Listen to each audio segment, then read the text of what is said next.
Em 1844, Cristo passou para o lugar santíssimo do santuário celestial e permanece ali, fazendo uma obra final de expiação pelos pecadores. Manuscrito 13, 1891. Cristo entrou no Santíssimo do Santuário Celestial em 1844, para realizar a última parte de sua obra salvífica como mediador, para realizar a obra do juízo investigativo e a purificação do santuário. Ellen G. White, O Grande Conflito, capítulo O Santuário. Agora existem dois pastores, ou dois tipos de pastores, que existem no Adventismo. Um pastor existe para manter os membros dentro da igreja, dizimando, ofertando e trabalhando o máximo possível como voluntários. Afinal de contas, a igreja adventista sem voluntários ela desapareceria em menos de 24 horas.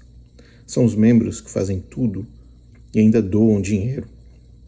Mas, a despeito disso, é importante dizer que os pastores que mentem ou que enganam ou que deturpam a palavra de Deus, ou que dão interpretações malucas, ou que colocam Ellen White acima de qualquer coisa, acima da Bíblia, acima de qualquer coisa, acima até mesmo de Cristo. Esses pastores têm como objetivo manter os membros lá dentro, prender os membros lá dentro através de uma teologia completamente deturpada. Esses pastores são apenas funcionários do evangelho de demônios. Agora, existem pastores adventistas que sabem interpretar a Bíblia? É óbvio que existem. Existem pastores adventistas que sabem ler o que está escrito na Bíblia e recusar interpretações malucas? Sim, existem. Agora, eles vão falar isso publicamente? Óbvio que não. No entanto, existem pastores que, de uma forma ou de outra, precisam, vamos dizer assim, preservar o seu próprio nome, né?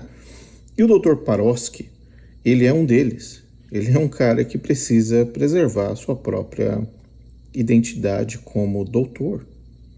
E um doutor em teologia não pode ler Hebreus e combinar com Ellen White que ela estava certa. Um doutor em teologia que se senta à mesa com pastores de outras denominações, com mestres, com PhDs, que se senta à academia, né? Lá para dividir ideias, para dividir interpretações, esses tipos de pastores, que não são aqueles que estão lá no bairro do fim de onde o vento faz a curva, tentando ao máximo possível jogar pessoas dentro do tanque adventista para batizar. Não. Esses são a classe inferior de pastores, que fazem qualquer coisa. Uma classe mais elevada, vamos dizer assim, de pastores adventistas, precisam concordar com o texto bíblico. Pois é. E, quando isso ocorre, momentos como esse que você vai assistir agora ficam mais latentes. Continuei confuso quando li Hebreus 6, 19 e 20. Ali diz que Jesus entrou além do véu. Não seria no lugar santíssimo? Ou seja, quando a gente fala de Hebreus 9 ali, dá a entender que Jesus subiu no santuário celestial, quando Jesus ressuscitou e ascendeu ao céu, ele foi para o santuário celestial, onde começou o juízo investigativo, e ele está ali. Só que em Hebreus 6,19, vamos até ler aqui, dá a entender que Jesus já entrou no Santo dos Santos. Dá a entender que Jesus já entrou no Santo dos Santos. Vamos ver o que está escrito aqui em Hebreus 6, 19 e 20, que diz o seguinte: essa esperança mantém segura firme a nossa vida, assim como a âncora mantém seguro o barco. Ela passa pela cortina do templo do céu e entra no lugar santíssimo celestial. Foi lá que, para o nosso bem, Jesus entrou antes de nós. E ele se tornou para sempre o grande sacerdote na ordem do sacerdócio de Melquisedeque. Como é que a gente explica isso agora? Olha, essa é uma pergunta muito interessante, Tito, do nosso querido amigo. E temos que afirmar o seguinte: realmente Cristo tem um ministério no céu. Cristo, quando subiu ao céu, não ficou de férias ou de braços cruzados aguardando as coisas acontecerem. Ele efetuou uma obra no primeiro compartimento do santuário celestial, no lugar santo. Ele efetuou uma obra no primeiro compartimento do santuário celestial, no lugar santo, né? Uma obra de intercessão, e após 1844 ele acumulou uma outra função. 1844, né? Isto, além de intercessor, ele também realiza uma função de juiz, de sumo sacerdote. Agora, nós não temos como dizer, com base em Hebreus 6, 19 e 20, que Cristo entrou diretamente no lugar santíssimo depois que subiu ao céu e que ficou lá. Nós não temos como dizer, com base em Hebreus 6, 19 e 20, que Cristo entrou diretamente no lugar santíssimo depois que subiu ao céu e que ficou lá, pelo seguinte: a palavra véu, no grego, vem de um termo grego que é o termo katapetasma, um termo bem esquisito, mas essa palavra véu, ela se refere a 3 tipos de véu no santuário. Se refere ao véu de entrada ao pátio do santuário, ao véu de entrada para dentro do santuário e ao véu que separava o lugar santo do Santíssimo. Então, dizermos a qual dos véus se refere Hebreus 6,19 é muito complicado. Então, dizermos a qual dos véus se refere Hebreus 6,19 é muito complicado. É muito complicado. É muito complicado. Por quê? Porque o propósito do autor de Hebreus não é este. Há um texto no livro de Hebreus que eu gostaria de destacar. Hebreus capítulo 6, versículos 19 e 20. Aqui, nós lemos o seguinte: a qual temos por âncora da alma, segura e firme, e que penetra além do véu, onde Jesus, como precursor, entrou por nós, tendo se tornado sumo sacerdote para sempre, segundo a ordem de Melquisedeque. Então, esse texto fala que, em sua ascensão, Jesus entrou além do véu.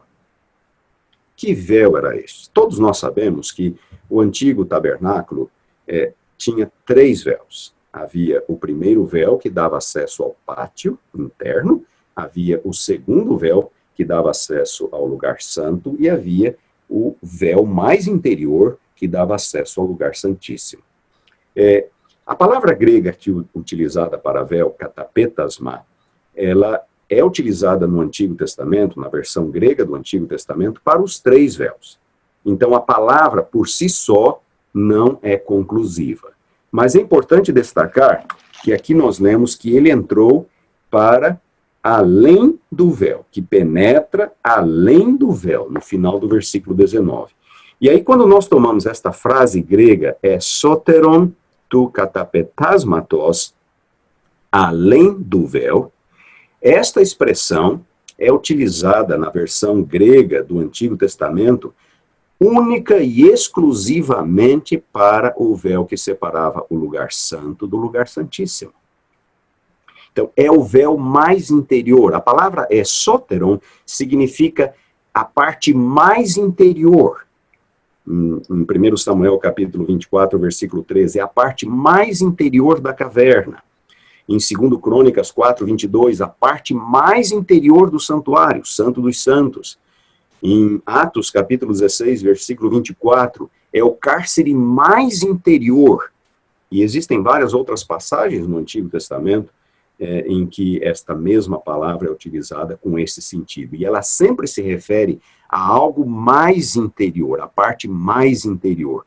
Portanto, soteron parece indicar, parece apontar para o véu mais interior. E esta frase completa é soteron tu katapetasmatos, como eu disse, mencionada na versão grega do Antigo Testamento, única e exclusivamente como referência ao véu que separava o lugar santo do lugar santíssimo. Portanto, do ponto de vista linguístico, quando nós interpretamos as Escrituras ou interpretamos esta passagem de Hebreus mediante a própria Escritura, buscando referências similares em outros lugares, o que é que nós concluímos? Nós concluímos que Jesus, então, em sua ascensão, ele entrou além do véu mais interior, aquele que separava o lugar santo do lugar santíssimo. Nós concluímos que Jesus, então, em sua ascensão, ele entrou além do véu mais interior, aquele que separava o lugar santo do lugar santíssimo.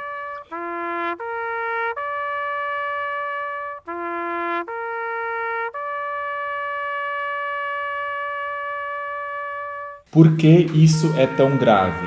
Porque se Jesus já entrou para o Santo dos Santos, lá pelo ano 31 depois de Cristo, logo após sua ascensão, então isso tira a razão de existência do Adventismo, porque o Adventismo se baseia no fato de que Jesus, em 1844, passou do Santo para o Santíssimo, e ali começou o juízo. Foi isso que desencadeou o movimento do Advento, 2300 tardes e manhãs e assim por diante.